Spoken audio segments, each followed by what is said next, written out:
비트코인의 발행량이 고정되어 있잖아요. 근데 제가 배우기론 금처럼 발행량이 유연하지 않은 화폐를 쓰면 경기 침체가 왔을 때 이를 부양해야 하는 정부가 마음대로 못하니까 오히려 안 좋다고 들었거든요. 비트코인도 마찬가지 아닌가요? 이런 위기가 오면 어떤 해결책이 있을까요? 이 질문은 비트코인의 고정 발행량이라는 하나의 특징을 들여다보기 전에 먼저 현대 경제 시스템의 본질적인 구조를 이해해야 합니다. 특히 우리가 흔히 알고 있는 상식인 경제가 안 좋아지면 정부가 나서서 돈을 좀 풀고 해다가 경기를 부양해야 해. 그래야 사람들이 소비를 좀 하면서 경제가 살아나지. 경제 성장에 맞춰서 화폐량은 자연스럽게 증가해야 되는 거야. 와 같은 생각의 근원이 되는 주류 경제학, 케인즈 경제학에 대해서 깊이 생각해 봐야 하는데요. 요약하자면 화폐 공급이 유연하게 늘어날 수 있어야 대규모 투자 같은 것들이 가능하다. 이런 주장 과연 맞는 얘기일까요?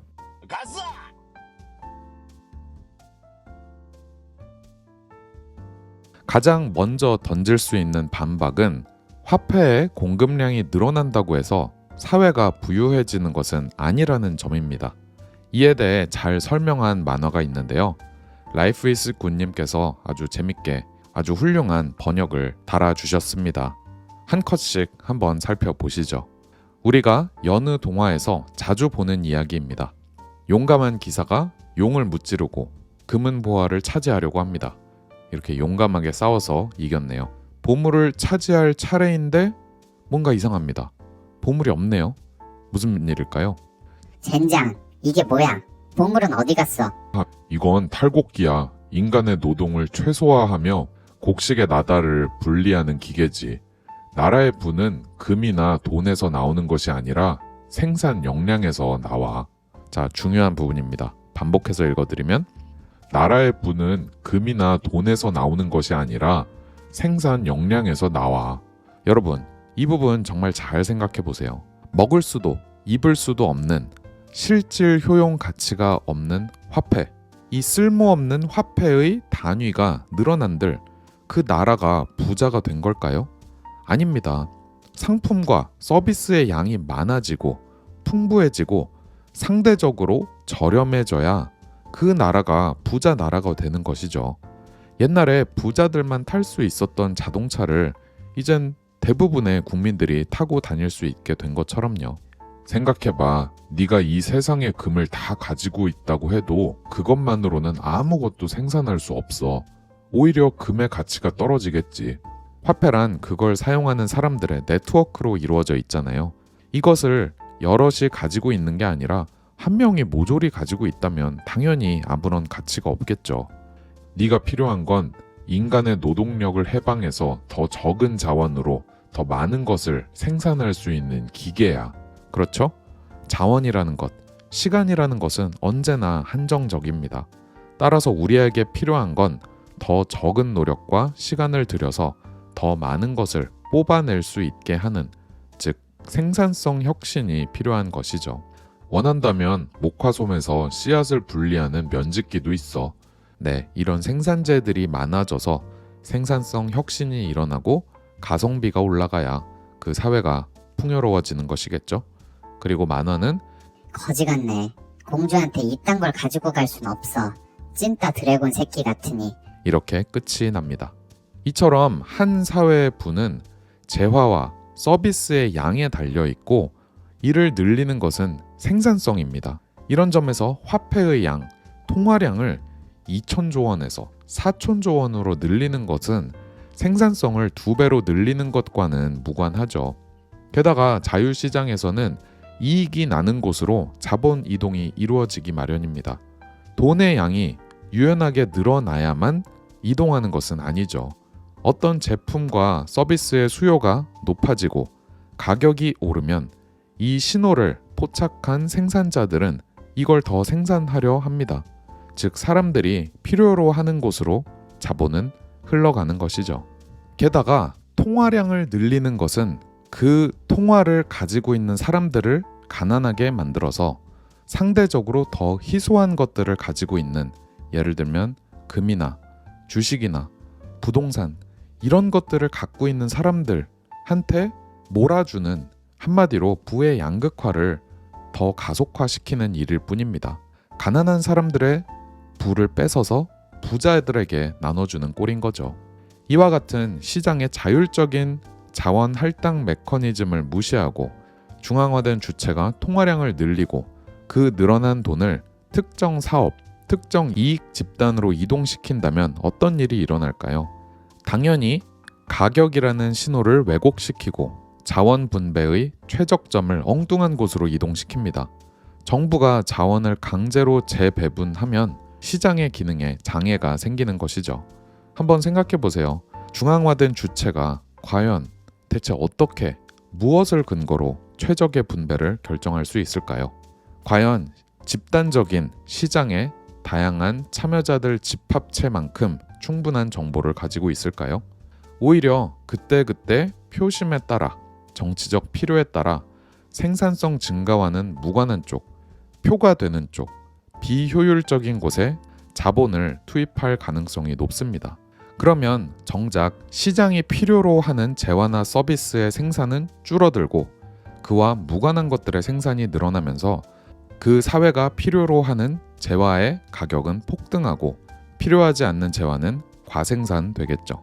여기서 더 큰 문제는 이러한 중앙화된 주체는 자원 배분을 설령 잘못하더라도 그 즉시 손해를 보지 않는다는 점입니다. 무슨 말이냐면 여러분이나 저와 같은 개인이 잘못된 투자를 했을 때, 예를 들어 어떤 자영업을 시작했는데 사업 관리에 실패해서 매출을 제대로 내지 못해서 망한다면 손해를 직접적으로 감당해야 합니다. 하지만 정부는 그렇지 않죠.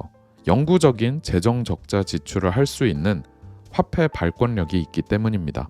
마치 매달 적자가 나는 식당인데 영원히 빚으로 돌려막고 있는 것입니다.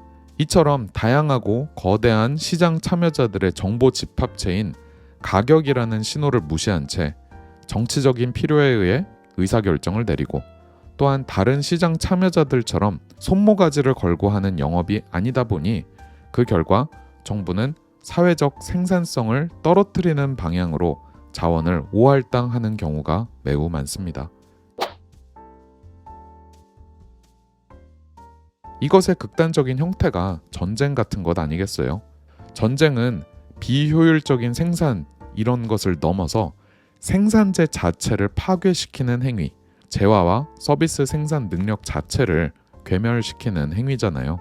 재미있는 사실은 전쟁이라는 비생산적인 활동을 넘어선 총체적인 파괴적 활동은 오직 명목화폐 시스템에서만 가능했다는 것입니다. 발행량이 고정된 화폐 시스템, 과거 근본위제에서는 관할 지역 내 국민들의 모든 자원을 마지막 한 방울까지 끝까지 쥐어짜는 것은 불가능했습니다. 금을 무한정으로 찍어낼 수 없었기 때문이죠.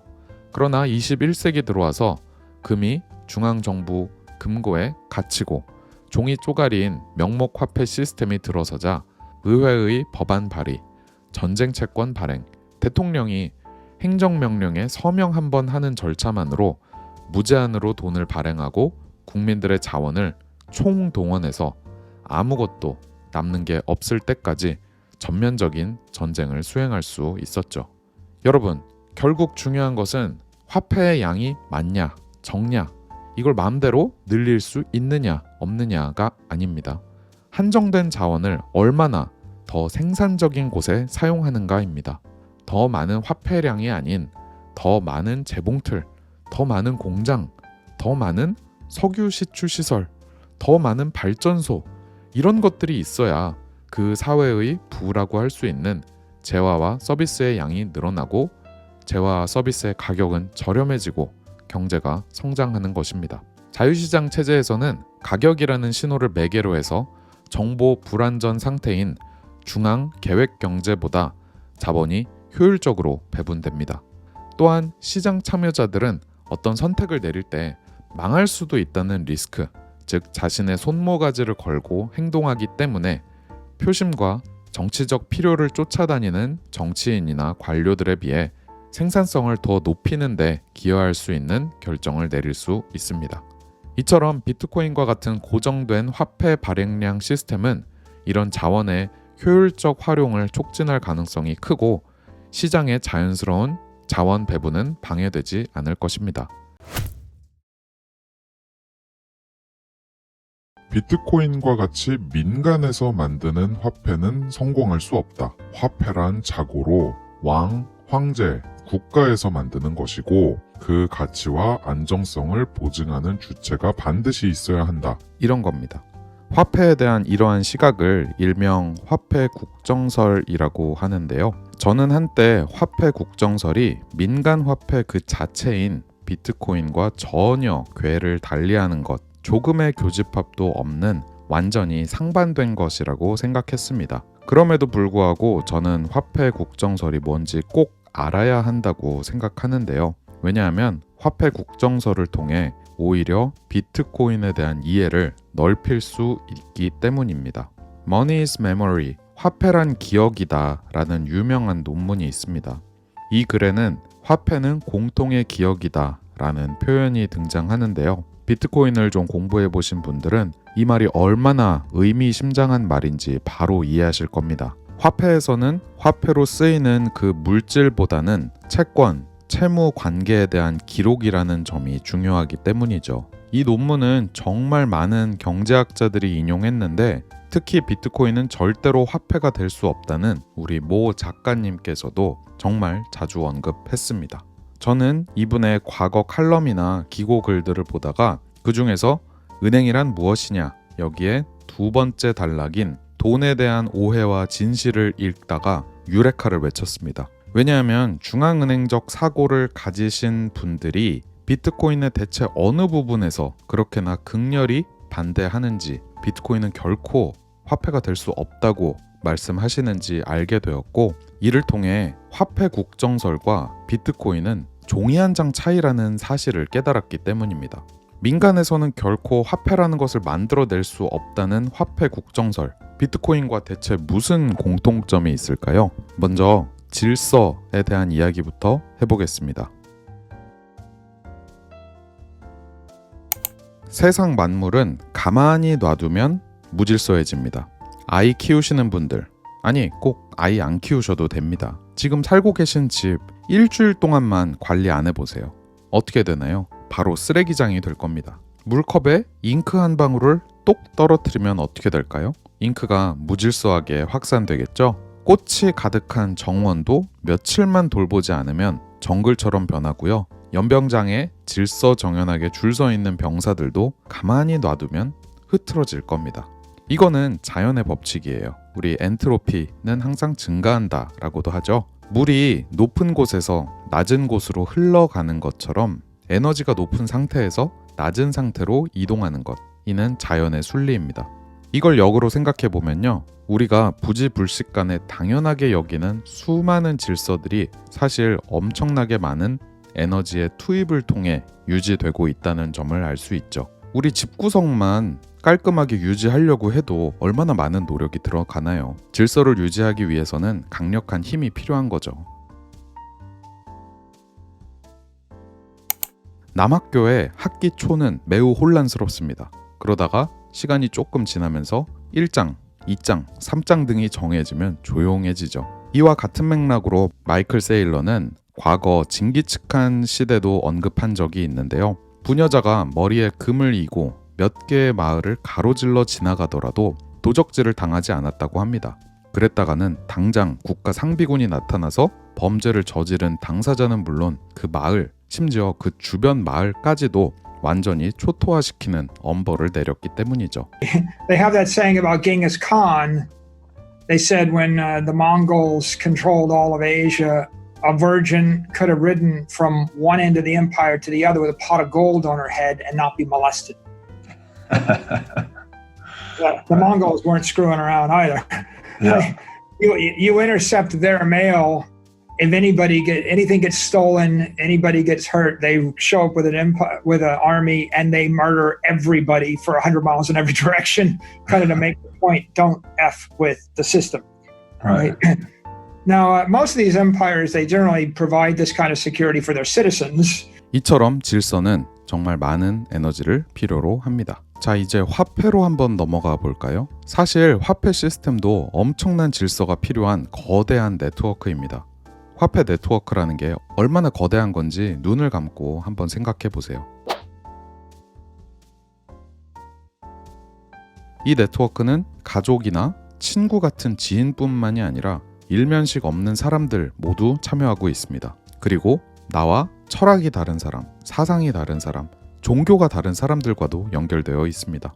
언어, 인종, 국경 이런 걸 뛰어넘는 건 당연하고요. 심지어 지금 있지도 않은 미래 세대와도 연결되죠. 이렇게나 큰 네트워크가 질서 있게 작동하려면 당연히 강력한 힘과 에너지가 필요하겠습니다. 혹자는 모든 명목 화폐는 허공에서 그냥 찍어낸 거다, 완전 무가치하다 라고 말하지만 사실 명목 화폐에 들어간 비용이 제로는 아닙니다. 위조 방지 기술은 물론이거니와 지폐 위조를 범죄로 규정하고 이를 감시하고 관리하는 데 드는 비용, 위패범을 엄벌에 처하는 비용, 왕이나 귀인들이 권위를 갖도록 국민들을 교육하는 비용, 그리고 이 위인들의 얼굴을 돈에 새겨서 특별한 권위를 부여하는 데 드는 비용, 그리고 가장 중요한 징세를 해당 통화로만 강제하는 것 등 모두 엄청난 에너지를 투입해야 합니다. 특히 달러와 같은 기축 통화는 국제 무역과 원유 결제에 사용하도록 강제되어 있죠. 이를 어기면 어떻게 되나요? 바로 경제 제재 들어오고 바로 미 항공모함이 출동해서 이를 어긴 나라를 쑥대밭으로 만듭니다.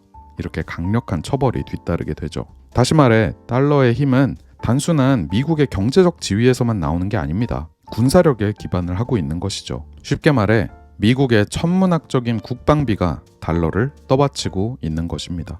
Well, I guess, yeah, traditional empires are producing security. The number one export of the United States is security. 과거의 몰락한 화폐들을 보면 모두 이러한 힘을 잃었을 때 화폐로서의 지위를 잃고 붕괴했는데요. 자, 그렇다면 국적이 없는 자연물, 상품 화폐인 금은 어떨까요?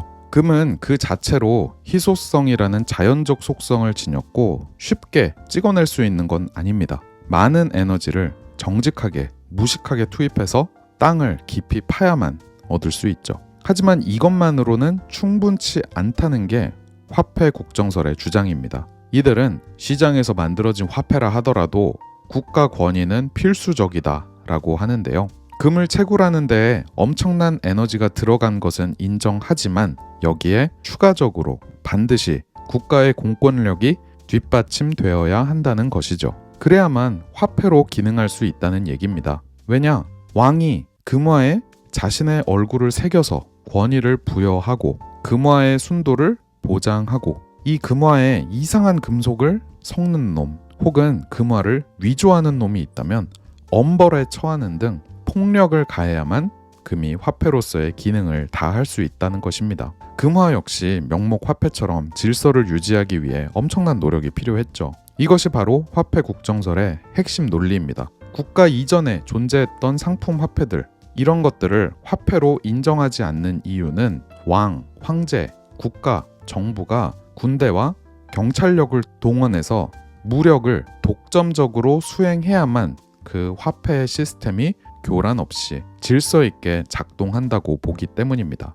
물론 아주 역설적인 것은 우리 다 아는 것처럼 시장의 질서를 교란하는 자들을 단속하고 처벌할 무력이 필요하다고 주장하는 한편 우리가 역사를 살펴보면 화폐 주조권을 독점한 왕이나 황제들은 단 한 번의 예외 없이 항상 반드시 발권력을 남용해서 호화로운 생활을 하기도, 생산적이지 않은 곳에 자원을 낭비하기도, 그리고 자원을 낭비하고 파괴하는 끝판왕이라고도 할 수 있는 전쟁을 수행하는 데 정말 많이 소모했죠. 자, 그럼 이제 이 작가님의 글을 한번 살펴보겠습니다. 경제에서 진짜 중요한 것은 물질로서의 돈이 아니라 돈이 표현하고자 하는 부 또는 경제적 가치다. 경제적 가치는 생산 활동에 참여하는 기업주, 노동자, 투자자, 정부가 만든다. 길을 닦고 건물을 세우고 물건을 만드는 일체의 생산 과정에 참여한 사람들이 그 사실을 기록하거나 생산 과정에 기여한 몫을 표현하기 위해서는 돈이 필요하다. 화폐의 본질은 청구권 장부로서 나의 에너지, 노동, 시간을 저축해놨다가 나중에 사회에 청구하는 권리라고 명확히 밝히고 있습니다. 즉, 그 화폐를 구성하는 물질이 중요한 게 아니라는 거죠. 다시 말해서 돈은 교환 수단이나 계산 수단이기 이전에 기록 수단으로 존재한다. 독일의 크나프는 교환 경제가 등장하기 훨씬 이전에 원시 공동체 사회에서 이미 돈이 쓰였던 사실을 토대로 그렇게 주장했다. 폴란드의 폴라니도 똑같은 말을 했다. 이들의 주장은 시장이 없더라도 돈이 있었다는 것이다. 화폐는 물질이 아니라 장부상의 기록이다를 반복하고 있습니다. 이분께서는 어느 방송에 출연하셔서도 비슷한 얘기를 하셨어요. 한국은행권도 내재 가치가 없기는 마찬가지다. 저기 영국의 중앙은행 총재라든지 죄송합니다만 우리 총재님이 법정화폐는 내재 가치가 없으니까 아니다. 그건 아니에요. 네네. 한국은행권도 내재 가치가 없긴 마찬가지. 이렇게 얘기하실 정도로 비트코인의 내재 가치 가지고는 태클을 한 겁니다. 자, 그럼 계속 한번 보시죠. 한 사회에서 돈이 기록 수단으로 쓰이기 위해서는 여러 세대에 이르기까지 이어질 수 있는 약속이 필요하다. 그렇기 때문에 돈의 출발은 사람들 사이의 믿음이다. 화폐가 신뢰의 네트워크라니 이쯤 되면 비트코인과 아예 같은 편, 심지어 비트코인 옹호자 같기도 합니다. 한때 황금이 그러한 믿음을 지속시키는 수단으로 쓰였으나 황금의 특징은 다른 것들보다 조금 더 반짝거리고 귀하다는 것뿐이다. 반짝거리지 않더라도 사회 구성원들 사이에 합의만 이루어진다면 얼마든지 돈으로 쓰일 수 있다. 그는 돈에 관해 설명하면서 왕이 왕인 이유를 왕에서 찾기보다는 백성과 신하의 눈에 왕으로 보이는 사실에서 찾아야 한다 라고 비유했다. 한 사회에서 돈이 존재하는 근거를 왕과 마찬가지로 대상물 그 자체가 아니라 그것을 둘러싼 사회 구성원 간의 관계, 네트워크에서 파악한 것이다. 야, 이거 정말 비트코인어 아닌가 하는 생각도 드시죠? 금에는 실질적인 소비 가치, 효용 가치가 그닥 없음을 분명히 하고 있습니다. 그것을 사용하는 사람들의 네트워크가 화폐의 가치를 유지한다라고 합니다. 여기까지는 정말 모든 논리가 비트코인을 옹호하는 논리와 똑같습니다. 자, 근데 이제 여기서 종이 한 장 차이로 딱 갈립니다.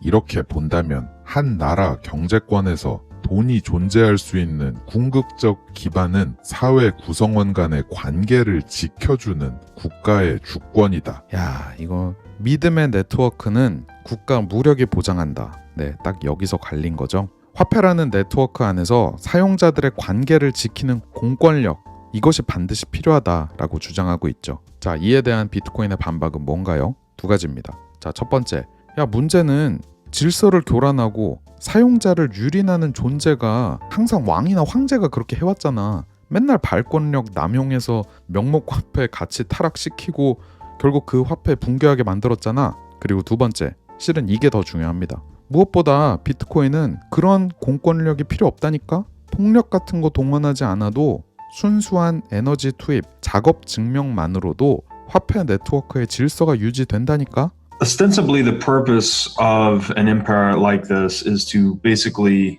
preserve the walls of the city, protect the peace, honor private property rights within that dominion, right? Enforce contract law, ensure that there's a non-violent means for dispute resolution, such that commerce can be conducted fluidly.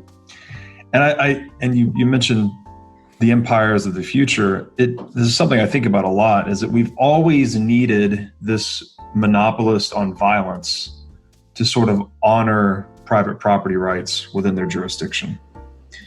But another really interesting aspect of Bitcoin is that it's the first private property right that is agnostic of government completely. It's the first private property right that is agnostic of government completely, right? You don't need government to enforce your right to your private keys. It's like holding physical gold or any other bearer instrument. So I wonder how much that plays into the relevance of an empire in the historical sense kind of going into the future. 네, 이거는 제이슨 로어리의 소프트워 이야기 예전에도 여러 번 해드린 적 있죠? 네, 같은 맥락입니다. 에너지를 방출하기는 하나 서로를 공격하고 파괴하는 곳에 쓰이는 게 아닌, 그래서 전쟁은 전쟁이지만 소프트한 그런 전쟁인 것이죠.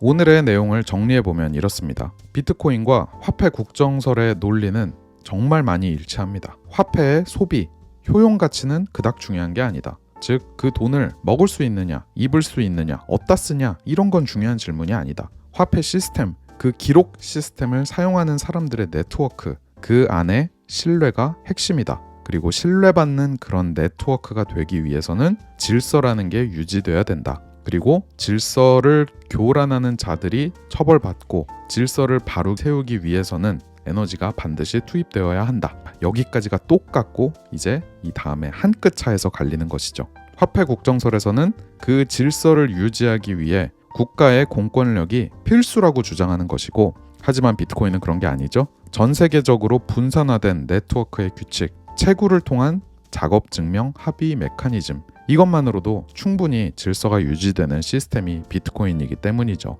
에너지는 에너지이지만 폭력이 수반될 필요가 없는 그런 에너지인 것입니다. 비트코인을 복제하는 것이 이렇게 쉬운데도 대체 왜 비트코인과 같은 성공을 거두는 코인은 없는 걸까요? 바로 네트워크 효과 때문입니다.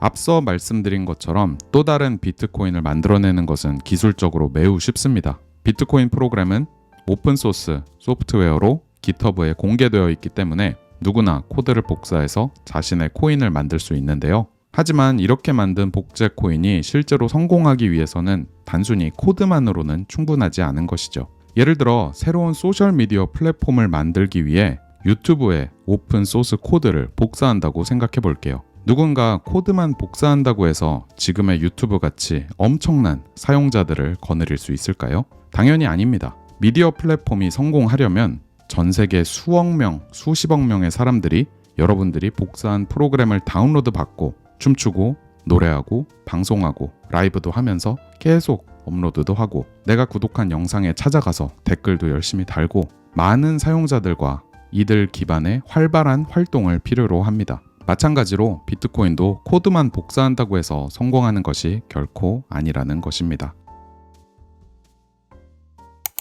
비트코인의 진정한 가치는 네트워크에 있습니다. 비트코인의 네트워크는 수천, 수만, 수십만의 채굴자, 수많은 노드, 그리고 수억 명의 비트코인 사용자들로 이루어져 있는데요. 이 네트워크가 비트코인의 보안을 유지하고 거래를 검증하고 가치를 지탱합니다. 예를 들어 비트코인의 채굴 네트워크는 현재 기준 연간 140억 달러 이상의 수익을 창출하고 있는데요. 여러분들께서 복제한 새로운 코인이 과연 이 네트워크를 넘어설 수 있을까요? 기존 채굴자들을 설득해서 여러분들의 새로운 코인을 채굴하게 하려면 이보다 더 많은 수익을 제공해야 할 것입니다. 하지만 비트코인의 채굴 파워는 이미 천문학적으로 높은 보안 수준을 유지하고 전 세계에 흩어져서 이루어지고 있습니다. 이걸 뛰어넘으려면 정말 엄청난 홍보와 투자가 필요하겠죠?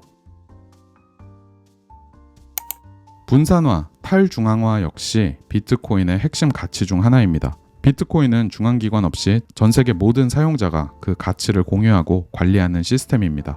비트코인이 함부로 쥐락펴락 당하지 않는 이유, 강한 보안을 갖는 이유, 검열 저항성을 갖는 모든 것들이 탈중앙화로부터 비롯됩니다. 그리고 이 탈중앙화를 유지하는 것은 채굴과 마찬가지로 전 세계에 흩어져 있는 수많은 사용자들이죠. 여러분들이 만든 새로운 코인으로 이들을 유입시키기 위해 어떤 노력을 해야 하는지 감이 잡히시나요? 비트코인의 네트워크는 현재 수만 개의 노드, 즉 전 세계에 흩어진 비트코이너들의 컴퓨터들로 구성되어 있습니다. 이 노드들은 비트코인 거래를 검증하고 불변성과 검열 저항성을 지탱합니다. 그리고 여러분들의 새로운 코인을 성공시키기 위해서는 이와 동일한 수준의 네트워크를 구축해야 하는데요. 단순히 똑같은 코드를 가지고 있다고 해서 되는 일이 아니라는 뜻입니다. 다시 강조하지만 비트코인의 코드 복제는 너무 쉬운 일입니다. 하지만 그 네트워크 효과를 복제하는 것은 거의 불가능에 가깝다고 봐야죠.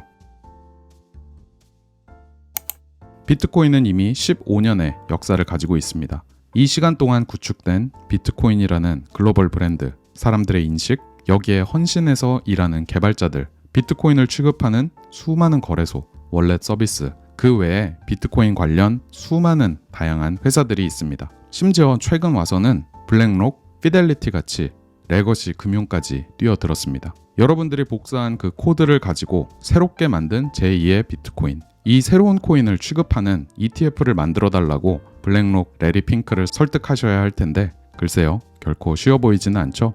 이처럼 코드가 아닌 그 외의 모든 요소들이 비트코인의 가치를 지탱하고 있는 것입니다. 따라서 여러분들이 클릭 한 번으로 복사한 새로운 코인이 이 모든 것을 따라잡기 위해서는 엄청난 시간과 노력이 필요하겠죠. 근데 비트코인은 이미 1조 달러 이상의 시장 가치를 가지고 있고 다른 그 어떤 디지털 자산들과 비교해도 독보적인 위치에 있습니다. 여러분들의 새로운 코인이 이 정도의 가치를 가지려면 얼마나 많은 시간과 노력이 필요할까요? 그동안 비트코인은 가만히 있을까요? 아닙니다. 여러분들의 새로운 코인을 적극 홍보하는 와중에도 비트코인은 더욱 발전하고 성장할 것입니다.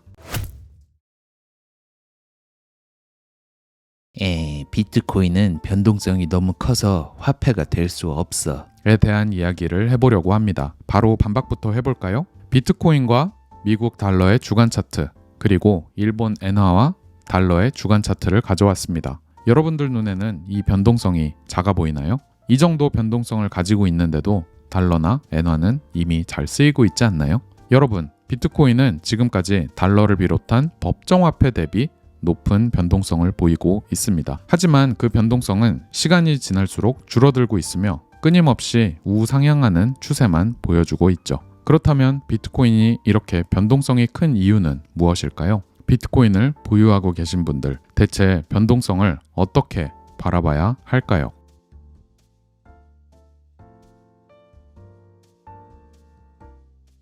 제가 비트코인 100억 간다 영상에서도 말씀드린 것처럼 비트코인은 현재 잠재적으로 흡수할 수 있는 통화량 대비 아주 작은 자산입니다. 시가총액이 불과 1조 달러 조금 넘었을 뿐이죠. 이런 비트코인을 수영장에 비유한다면 다른 글로벌 자산들은 바다와도 같은데요. 대략적으로 금은 10조 달러 이상, 주식은 100조 달러 이상, 채권은 300조 달러 이상, 그리고 부동산은 거의 400조 달러의 시총을 가지고 있습니다. 8,900조에 달하는 글로벌 자산 시장에서 비트코인의 점유율은 고작 0.1%에 불과하죠. 채권 시장에 있는 시총의 단 1%만 이동한다고 해도 이는 비트코인 시가총액의 무려 3배나 되는 것입니다. 물론 여기에는 몇 가지 오해가 있습니다. 3조 달러가 비트코인으로 이동한다고 해서 비트코인의 시가총액이 딱 그만큼 3조 달러만큼 증가하는 것은 아니죠. 비트코인의 가격은 어차피 사려는 사람과 팔려는 사람의 끊임없는 치열한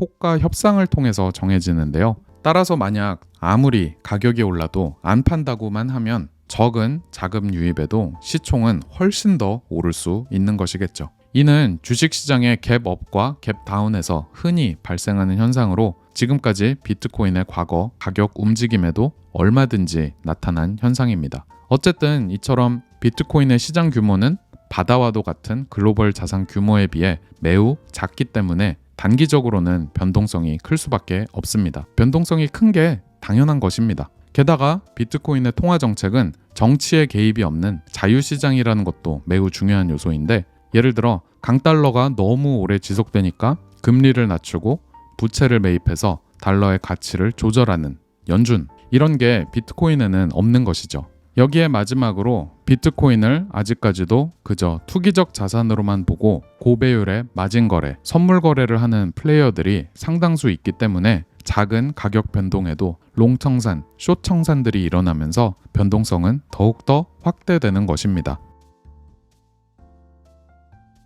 세계는 그동안 아날로그 자산인 채권이나 부동산 같은 것들의 가치를 저장해 왔습니다. 그리고 지정학적 갈등, 세계 정세 불안 등의 상황이 지속되면서 사람들은 최고의 디지털 자산이자 내 지갑에 가지고만 있으면 언제든지 자유롭게 주고받을 수 있고 이동할 수 있고, 갈수록 얻는 것이 힘들어지는 극도의 희소성을 갖는 비트코인에 주목하고 있죠.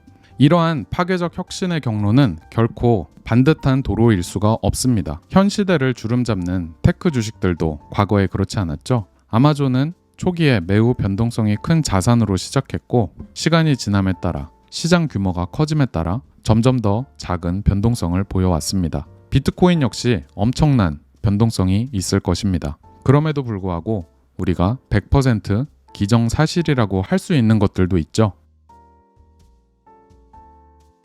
원화, 위안화, 엔화, 유로, 파운드부터 달러에 이르기까지 속도의 차이만 있을 뿐 모든 법정화폐는 계속해서 가치를 잃어갈 것이라는 것. 그리고 비트코인이 지금의 모습을 앞으로도 유지한다면 가치는 계속 올라갈 것이라는 겁니다. 하지만 변동성은 피할 수 없을 것입니다. 제1차 세계대전 후 독일 바이마르 공화국에서 마르크화가 휴지 조각이 될 때 모든 경화자산, 그 중에서도 금은 마르크 대비 거의 무한대로 치솟았는데요. 이때 금은 극도의 변동성을 겪었습니다. 1마르크에서 1조 마르크에 도달하는 10년치 차트인데요. 엄청난 변동성이죠. 여러분들이 그때로 돌아가신다면 금은 변동성이 너무 커. 그냥 마르크화를 들고 있거나 기회를 엿보는 게 좋겠어. 라고 하실 건가요? 잘 생각해 보시기 바랍니다. 저는 비트코인의 경로 역시 결코 순탄하지 않을 것이라 생각합니다. 그리고 그 경로에 있을 엄청난 변동성은 절대 예측할 수 없는 영역이기에 그저 열심히 돈 벌고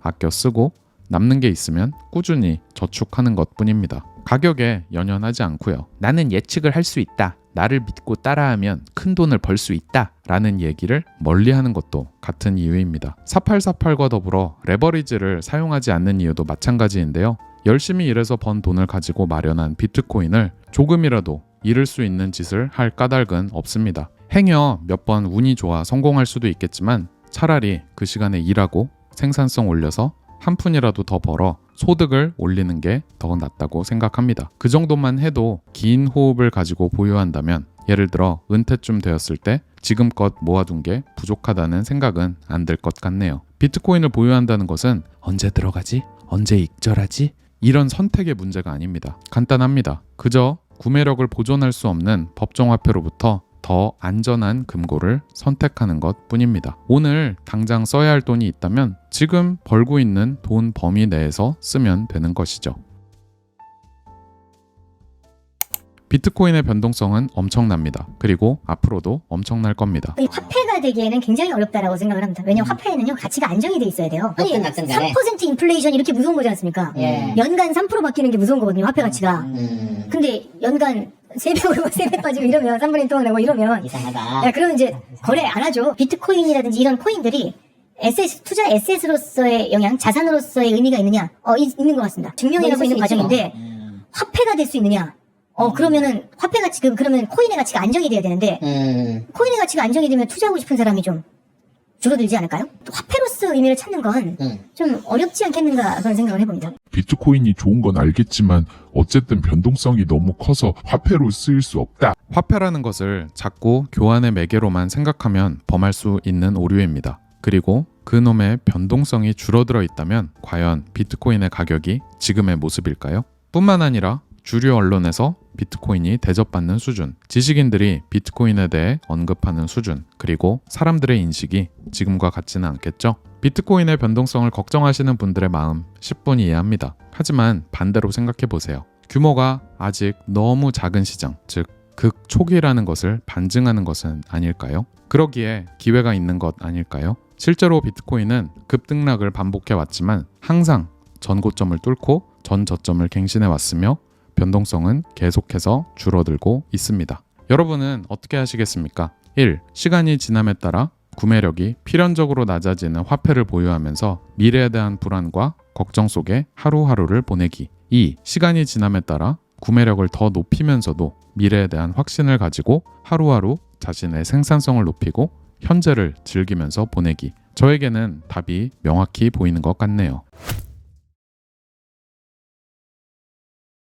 이 탈중앙화라는 것에 대해서 너무나 많은 오해가 있어서 한번 설명드리려고 합니다. 트위터에 이런 주장을 하는 분들이 정말 심심치 않게 보이는데요. 이거 가격 올라가면 항상 있는 주장이고 ETF가 올해 승인되면서 더 가열차게 주장을 하고 계시죠. 달러 패권, 구제 금융과 같은 금융 권력 집중화가 싫어서 그러니까 이런 걸 반대해서 나온 게 비트코인 아니냐. 근데 고래들이 수만 개, 수십만 개씩 갖고 있잖아. 게다가 ETF까지 나와가지고 전통금융, 레거시 금융까지도 지금 다 독점해 나가는데 이 뭔 놈의 탈중앙화냐. 비트코인은 탈중앙화에 실패했다. 뭐 이런 얘기입니다. 이런 오해를 왜 할까를 잘 생각해 봤는데 그럴 수도 있겠다라는 생각이 들었어요. 왜냐하면 그동안 비트코인 이전에 있던 모든 것들은 실은 보유의 중앙화가 결국 그 프로토콜의 권력, 그러니까 그 시스템의 권력을 장악하는 거랑 일치했거든요. 이런 거 생각해보면 진짜 지분증명 POS로 거꾸로 간 이더리움은 진짜 삽질을 한 거고, 아무튼 내가 어떤 그 시스템에 해당 자산을 많이 갖고 있으면 그 시스템을 장악할 수 있는 권력까지 얻는 게 흔한 상식이었고, 그게 어떤 기본 베이스다 보니까 이런 주장을 할 수도 있겠다 하는 생각이 들었어요. BTC의 미친 사나이님의 이 트위터는 정말 100만 1000만 뷰 가야 됩니다. 트랜잭션 서명 경험 10번 미만 아니면 개인 지갑 없는 사람, 비트코인에 대한 견해 언급 금지, 아가리 여무르셈, 지가 모른다는 것도 모르는 상태임. 네, 이게 뭐 처음 들으면 뭘 그렇게까지 얘기해 하실 수도 있지만 이게 진실입니다. 뼈아픈 진실이에요. 그러니까 비트코인 회의론자들의 거의 대다수는 비트코인을 가져본 적도 사용해본 적도 없이 보통 이렇게 비트코인이 어쩌다 저쩌다 얘기하죠. 자, 아무튼 비트코인의 탈중앙화에 대한 근본, 그 핵심은 뭐냐? 얼마나 많은 비트코인 그 수량이 분산되어 있냐랑은 아무 상관없어요. 뭐가 중요한 거냐면 그 비트코인이라는 시스템 있죠. 뭐 총량이 2100만 개고 10분마다 컨펌 한 번씩 일어나고 뭐 그 안에서 어떤 규칙을 따라야 되고, 채굴은 앞으로 뭐 4년 그 21만 블록마다 어떻게 되고, 난이도는 2016 블록마다 어떻게 조정되고, 막 이 비트코인이 돌아가는 규칙, 그 프로토콜의 룰을 아무도 통제하지 않는다라는 얘기입니다. 그러니까 왜 회사에서 저희 팀장님, 우리 우선순위가 어떻게 되죠? 우리 프로젝트 5개 중에 뭐를 제일 먼저 해야 돼요? 라고 했을 때, 이거 3번하고 4번이 최우선이고, 5번, 1번, 2번은 좀 나중에 해도 돼. 하면 능력 있는 팀장이고, 다 중요해. 1번부터 5번까지 다 ASAP야. 하면 속으로 욕하실 거잖아요. 뭐야, 우선순위 없단 얘기네. 이런 생각이 드는 것처럼, 그러니까 모두가 프로토콜을 통제한다라는 거는 반대로 아무도 통제하지 않는다라는 걸 말을 하거든요. 그래서 비트코인 탈중앙화의 핵심은 보유랑은 아무 상관없습니다. 뭐 사토시가 막 절반 이상 갖고 있어도 아무 상관이 없어요. 그게 아니라 전 세계에 분산되어 있는 사용자들, 즉 풀노드들이 운영을 하고 있는데, 누가 갑자기 튀어나와가지고 야, 이거 이렇게 바꿔, 저렇게 바꿔, 이런 거를 못하는 거, 그게 비트코인 탈중앙화의 본질입니다. 당연히 발행량, 발행 스케줄을 포함하는 비트코인이 기본적으로 작동하는 규칙, 이거를 바꿀 수 없는 거, 그게 탈중앙화의 핵심이고요. 물론 뭐 이런 것도 있겠죠. 어떤 서버룸처럼 킬 스위치가 있는 게 아니라서 셧다운 자체가 불가능하다. 왜냐하면 플로드들이 워낙 여기저기 다 전 세계 어딘지도 모를 장소에서 다 돌아가고 네트워크를 유지하고 있으니까 이런 것도 있지만, 가장 기본이 되는 탈중앙화는 보유량의 분산이 아니라 모두가 골고루 비트코인을 갖고 있느냐 안 갖고 있느냐, 이게 아니라 비트코인 네트워크의 룰을, 규칙을 누가 관리하느냐, 이게 탈중앙화의 핵심입니다. 그래서 제가 처음에 이런 얘기 했잖아요. 이게 좀 이해도 된다, 그런 생각을 할 법한 게, 왜냐하면 현대 금융화폐 시스템은 안 그렇거든요. 예를 들어 애플 대주주 누구 있죠? 예를 들어 버크셔 해서웨이도 애플 대주주 중 하나죠. 만약에 제가 애플 주식을 50% 넘게 갖고 있으면, 그런 상황은 당연히 있을 수 없는 상황이지만 가정을 해본다면, 제가 애플 주식을 많이 갖고 있으면 갖고 있을수록, 즉 보유가 저한테 집중화될수록 저는 애플의 대주주로서 애플이라는 회사 이 시스템에 제 영향력을 막 행사할 수 있겠죠. 야, 이거 이렇게 저렇게 이사진 바꿔, CEO 해고해, 막 이런 게 되겠죠. 비트코인 이전의 모든 시스템은 실은 이렇게 돌아가기 때문에, 비트코인도 야, 저기 이제 블랙럭이 수십만 개 갖고 있다, 마이클 세일러가 21만 개 넘게 갖고 있다, 어쩌고저쩌고, 그러니까 비트코인은 탈중앙화에 실패했다라는 약간 오해가, 이해가 갑니다. 근데 그런 거랑 워낙 다른 거니까. 그러다 보니까 이제 우리는 이 룰의, 그러니까 법화 시스템의 룰, 당연히 한국에서는 이제 한국은행일 거고, 정부 혹은 국가라고 표현할 수 있고, 결국 그 가장 큰 기축통화인 달러, 이거의 룰을 관장하는 사람이 누굽니까? 그 FOMC 회의 들어가시는 그분들 아니에요. 그러니까 제롬 파월 입에서 무슨 말 나오나만 우리가 다 지켜보고 있는 거죠. 자, 그래서 보유는 아무 상관없다. 비트코인 보유가 중앙화되어 있으니 탈중앙화에 실패했다라는 주장은 비트코인이 아직 뭔지 모르고 하는 소리다 이렇게 볼 수 있고, 어떻게 보면요, 한 단계 더 나가서 보유가 어딘가에 집중화되는 거는 이미 예견되어 있는 일이에요. 왜냐하면 비트코인은 어떤 조작이나 개입, 인간 임의적 개입이 없는 자유시장 원리로 돌아가기 때문에 생산성이 증가되는 선택을 내가 내렸어. 그래서 그거 갖고 비트코인을 많이 벌었어요. 그러면 내가 잘 지키기만 한다면 경제적으로 올바른 선택을 내렸기 때문에 보상을 받는 거고, 만약에 제가 어떤 투자를 했는데 실패했어요. 예를 들어 이게 물건이 잘 팔리겠지 하고 공장을 막 증설했는데 하나도 안 팔려서 이제 공장이 문 닫게 생겼다라고 했을 때, 지금의 시스템은 대마불사라고 해서 구제금융이 됐건 뭐 아무튼 도와주죠. 돈 찍어서 국민 세금으로 그런 거 쓰러지지 않게 도와주죠. 워낙에 파급력이 높으니까. 그래서 그 단기적인 안정성을 위해서 돈 찍어서 해결해 주지만 뭐 장기적으로는 당연히 훨씬 더 시스템의 불안정성과 변동성을 높이는 거죠. 그때그때 해결을 하는 게 아니라 그냥 반창고 붙이고 덮어두는 거니까. 이렇게 그 비트코인의 보유가 더 빨리 알아챈 사람, 그리고 더 생산성 향상에 기여하는 어떤 경제 주체에 쏠리고, 그렇지 못한 주체에는 돌아가지 않는 게 어떻게 보면 당연히 예견되어 있는 일입니다. 일찍 비트코인 가치를 발견했거나, 일을 열심히 해서 많은 소득을 올렸거나, 올바른 투자 결정을 해서 자신이 몸담고 있는, 자신이 운영하는 회사의 이익을 증가시켰다면 경제적으로 올바른 선택을 한 것이니 내가 더 많은 비트코인을 가져간다, 내가 더 많은 돈을 가져간다, 이런 겁니다. 그래서 만약에 난 그건 싫고 뭐 구제금융 그런 거 해결하려고 나온 거라며, 그러니까 다 뭐 나눠 가져, 똑같이 다 2,100만 개 나눠 가져야지, 어떻게 먼저 발견했다고 더 그렇게 많이 가져가는 게 어딨어, 뭐 이런 게 싫으시다면 뭐 공평히 나눠주는 그런 곳으로 가시면 되죠. 그래서 BTC에 미친 사나이님 트윗을 한 번 더 읽어보겠습니다. 그러니까 트랜잭션 서명 경험이라는 게, 그러니까 내가 비트코인 트랜잭션을 만들어서 비트코인을 실제 보내봤냐 이겁니다. 그러니까 비트코인을 10번 미만으로 보내봤거나 아니면 개인 지갑조차도 없으면 비트코인에 대해서 떠들지 않는 것이 좋겠다. 비트코인이 뭔지 아직 아무것도 모르는 상태이기 때문에 이런 트윗이고, 그래서 정리하면 비트코인의 탈중앙화, 이거는 프로토콜을 통제하고 규칙을 정하고 규칙을 따르고 하는 이런 것들을 함부로 갑툭튀해서 누가 마음대로 못하게 하는 거, 거기에 그 본질이 있다. 그래서 보유의 중앙화, 보유가 쏠리는 거, 비트코인을 누가 더 많이 가져가고 누구는 더 적게 가져가는 거, 이거는 비트코인의 탈중앙화는 무관하고 오히려 자유시장 원리에 따른 자연스러운 결과일 뿐이다. 이렇게 정리할 수 있겠습니다. 지속적인 수요가 있을까입니다. 비트코인도 마찬가지예요. 여러분들이 던지셔야 할 핵심 질문은 채굴자가 어떻고가 아니라 사람들이 비트코인을 앞으로 계속 필요로 할까? 이 질문을 던지셔야 합니다. 자, 그렇다면 자연스럽게 아까 잠깐 넘어갔던 얘기를 해볼 수 있겠네요.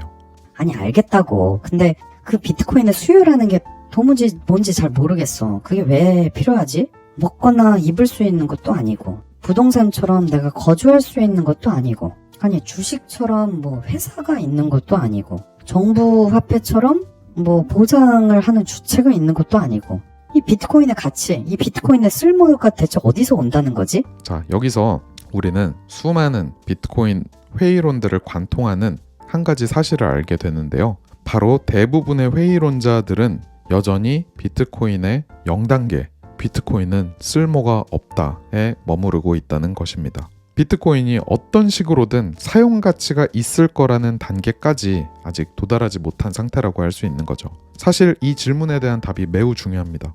그리고 시작이라고 할 수 있어요. 왜냐하면 비트코인에 대한 제대로 된 이해는 비트코인의 쓸모에 대해 인식하는 것으로부터 시작하는데요. 답부터 말씀드리면 비트코인의 쓸모는 먹고, 입고, 쓰고, 소비하는 실제 효용 가치, 영어로는 utility value에서 오는 것이 아닙니다. 비트코인의 쓸모는 화폐적 용도에 있습니다. 화폐적 용도, 이게 또 무슨 말일까요? 우리가 일상적으로 사용하는 재화에는 두 가지 용도가 있습니다. 화폐적 용도와 비화폐적 용도입니다. 이를 쉽게 설명하기 위해 부동산을 예로 들어볼게요. 한국에서 특히 아파트 투자자들은 이 개념을 쉽게 이해하십니다. 자, 어떤 아파트의 매매가가 10억, 전세가가 6억이라고 해보겠습니다. 자, 전세가는 실질적 효용을 누리기 위한 가격, 즉 그 집에서 실제로 거주하면서 누릴 수 있는 아파트라는 재화의 실제 소비 가치입니다. 하지만 매매가는 항상 더 비싸죠. 이 예시의 경우 4억이나 더 줘야 됩니다. 왜 그럴까요? 전세 대신에 매매를 하면 4억 더 줬으니까 방 한 칸이 더 생기나요? 아닙니다. 지난 시간 말씀드렸다시피 우리는 가치 저장 기능을 상실한 명목 화폐를 대신해서 아파트의 일부를 돈으로 쓰고 있다고 했죠. 즉 매매가와 전세가의 갭이 바로 이 해당 부동산의 화폐적 가치, 화폐적 용도, 다시 말해 이 아파트를 소유함으로써 얻는 가치 저장분인 것이죠. 우리가 전세가는 실질 거주 가치, 매매가는 미래 가치까지 더한 거다라는 게 이 말입니다. 바로. 따라서 이 아파트는 6억, 즉 60%가 실질 효용 가치인 비화폐적 용도, 40%가 가치 저장 용도인 화폐적 용도로 사용된다고 할 수 있겠네요. 참고로 재화의 화폐적 용도, 비화폐적 용도 이런 용어는 저 같은 듣보잡이 만들어낸 단어는 아니고요. 밀턴 프리드만의 저서 화폐경제학의 1장부터 바로 등장하는 단어니까 자세한 내용이 궁금하시다면 한번 책을 살펴보시길 권장드립니다. 이 개념을 금으로도 쉽게 이해하실 수 있습니다. 금은요, 산업용으로도 사용됩니다. 근데 그 수요는 전체의 10%도 되지 않아요. 금은 너무 물러서 구조재 같은 걸로 사용할 수 없거든요.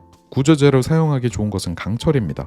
여기서 어떤 분들은 야, 그래도 반도체나 치과용 금도 있잖아 라고 할 수 있을 텐데, 그렇다면 왜 반도체나 치과용 금 수요가 전혀 없었던 로마 시대에도 금을 돈으로 썼죠? 라고 간단히 반박할 수 있습니다. 현대 시대에도 대부분의 금은 중앙은행이나 개인들의 가치 저장 용도로 사용되고 있습니다. 즉, 금은 실제로 우리가 소비하는 재화라기보다는 가치를 저장하는 화폐적 용도로서의 역할이 더 크다는 것을 알 수 있죠. 금의 경우 90%가 화폐적 용도, 10%가 비화폐적 용도라고 할 수 있겠습니다. 자, 그렇다면 비트코인은 어떨까요? 비트코인은 아무런 쓸모가 없다고 했죠. 즉, 비화폐적 용도가 0%, 화폐적 용도가 100%입니다. 아니, 비화폐적 용도 쓸모가 아예 없다고? 소비할 수 있는 그런 가치가 전혀 없다고? 이게 좀 어색하게 느껴지시나요? 자, 근데 사실 이게 어색한 게 아닌 게요. 우리가 일상적으로 사용하는 이 재화 역시 화폐적 용도만 있고 비화폐적 용도, 즉 실질적인 쓸모는 아무것도 없습니다. 생각하시는 답을 채팅창에 남겨주시기 바랍니다.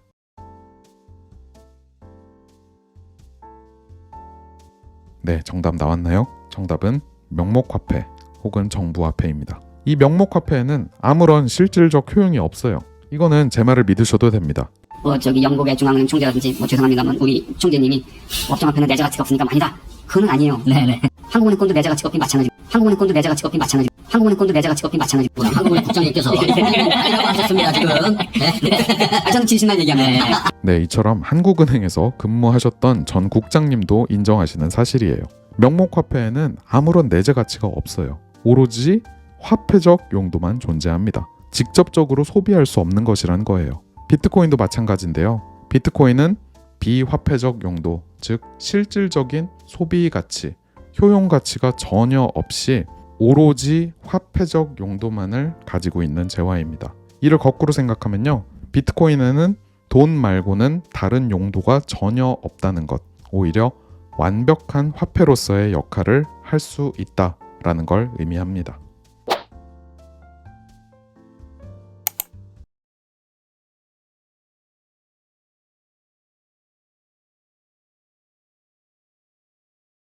인간은 무엇이든 더 많이 만들어냅니다. 그게 가치 있는 것이라면 말이죠. 화폐라는 상품 역시 예외는 아니었습니다. 정말 단 한 번의 예외 없이 화폐의 역사는 물타기의 역사라고 해도 무방할 만큼 그걸 더 만들어내고 싶은 유혹과 그 유혹에 맞서 싸우는, 그러다가 결국 그 유혹에 굴복해버리는 것의 연속이었는데요. 여러분들은 이런 것들을 보면 어떤 생각이 드시나요? 야, 공짜 돈이다, 개꿀 하시는 분들은 없겠죠? 이러한 물타기가 발생할 때 우리가 걱정하고 우리가 분노하는 이유는 사실상 모두의 재산을 조금씩 뺏어다가 남에게 나누어 주는 것과 같기 때문입니다. 근데 실은 캔틸런 효과에 의해서 가난한 사람들의 것을 뺏어서 더 많이 가진 사람들에게 나눠주는 어찌 보면 사회주의, 공산주의보다 더 악랄한 행위라고 할 수 있습니다. 통화량 팽창에 의한 인플레이션은 본질적으로 마일드한 형태의 절도라고 할 수 있겠습니다. 양극화는 더욱더 심각해지죠. 하지만 비트코인은 그 어떤 가치의 희석 시도로부터 개인을 보호할 수 있습니다. 절대적 희소성 2100만 개라는 발행량은 고정되어 있고 누군가 더 많이 그리고 더 빨리 찍어낼 방법이 없기 때문입니다. 반복해서 말씀드리지만 현재 가치 저장 기능을 상실한 명목 화폐를 대신해서 쓰이고 있는 여러 수단들, 부동산, 금, 주식 이런 것들은 이런 점에서 항상 한계가 있습니다. 언젠가는 더 만들어낼 수 있는 것이죠. 그리고 누군가에게 맡겨놓은 재산이기 때문에 압류나 몰수에도 취약합니다. 이런 점에서 개인의 금융주권이란 측면에서 살펴보면 저는 아무리 봐도 비트코인이 좀 더 나아 보이는데 여러분들의 생각은 어떠실지 궁금합니다. 빼앗을 수 없고 물타기를 할 수 없고 시장에 정직하게 가치를 제공해야만 얻을 수 있는 돈. 비트코인 정말 매력적이지 않나요? 비트코인이 그저 그런 수준의 기술 혁신보다는 그 이상이라는 것이 느껴지시나요?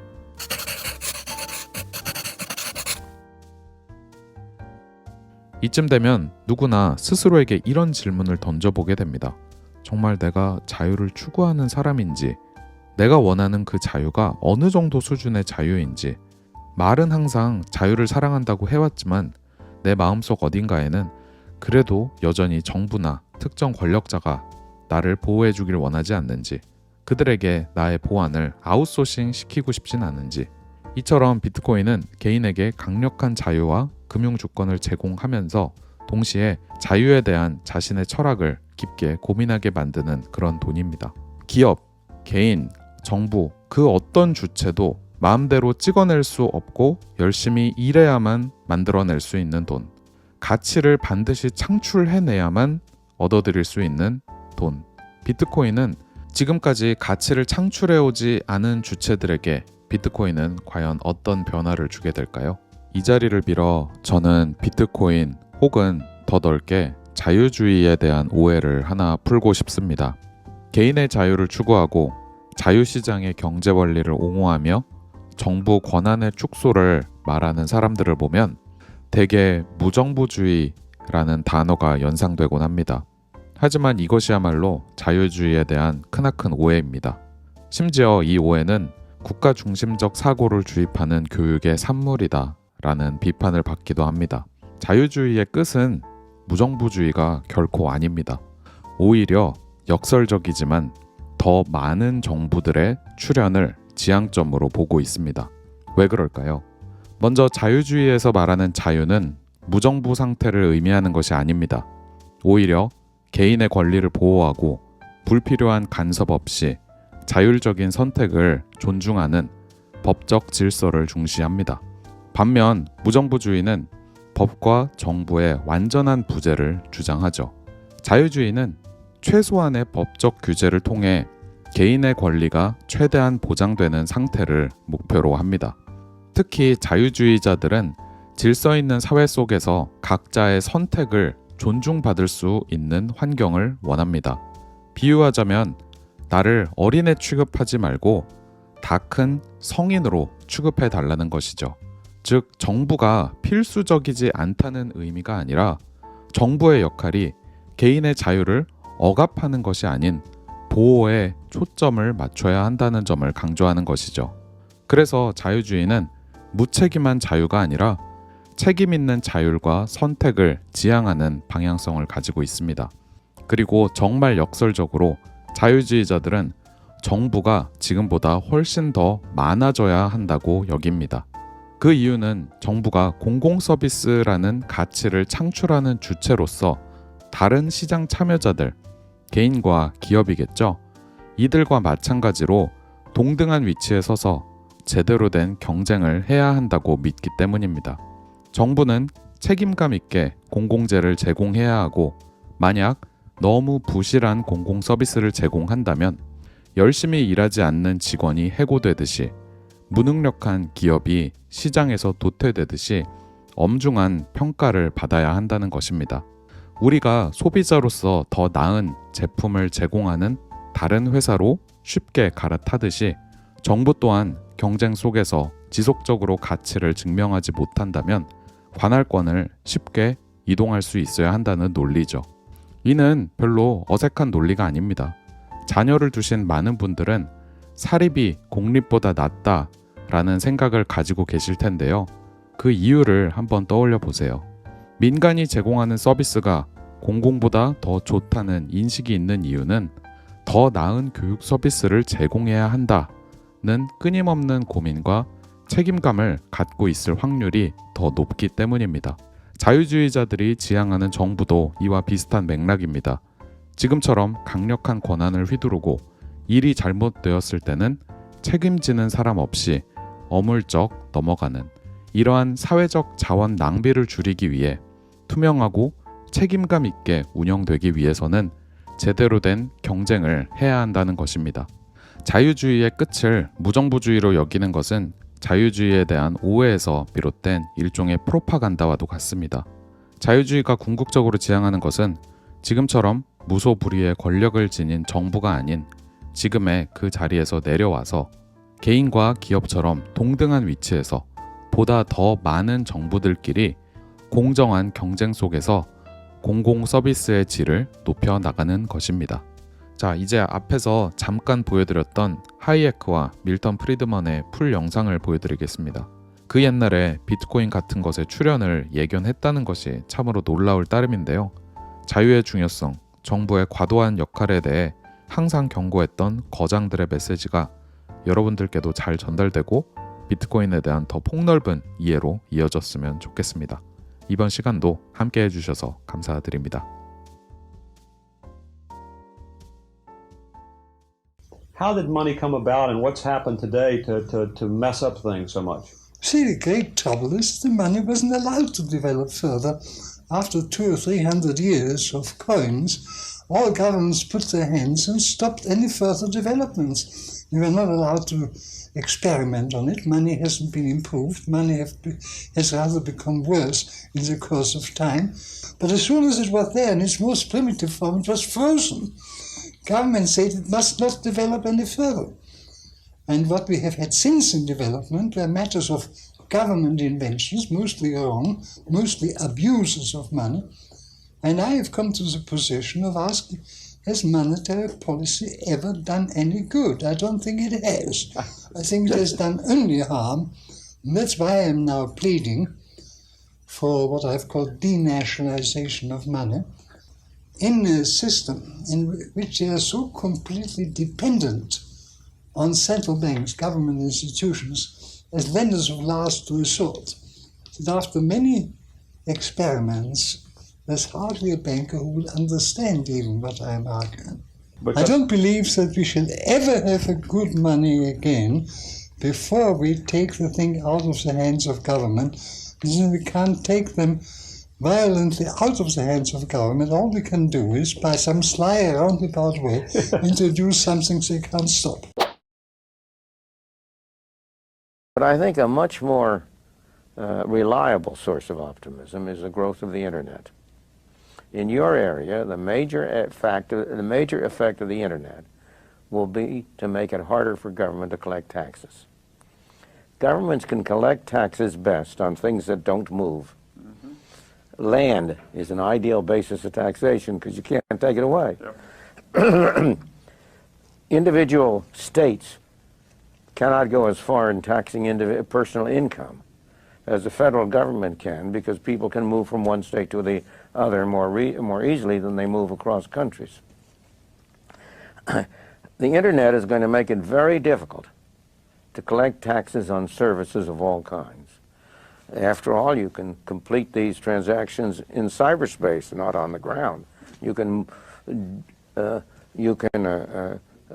computer companies now are getting their programming done in India. I doubt that anybody's paying any taxes on any of that. No. So that I think that the internet is going to be one of the major forces for reducing the role of government. The one thing that's missing, but that will soon be developed, is a reliable e-cash, a method whereby on the internet you can transfer funds from A to B without A knowing B or B knowing A. The way in which I can take a $20 bill and hand it over to you, and there's no record of where it came from. And you may get that without knowing who I am. That kind of thing will develop on the internet, and that will make it even easier for people to use the internet. Of course, it has its negative side. It means that the gangsters, the people who are engaged in illegal transactions will also have an easier way to carry on their business.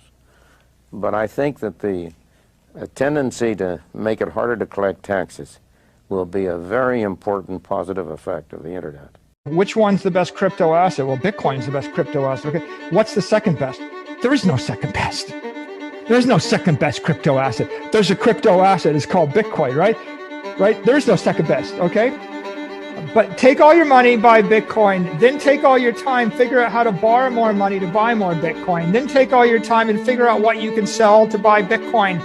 And if you absolutely love the thing that you don't want to sell it, go mortgage your house and buy Bitcoin with it. And if you've got a business that you love because your family works for the business, it's in your family for 37 years, and you can't bear to sell it, mortgage it, finance it, and convert the proceeds into the hardest money on earth, which is Bitcoin.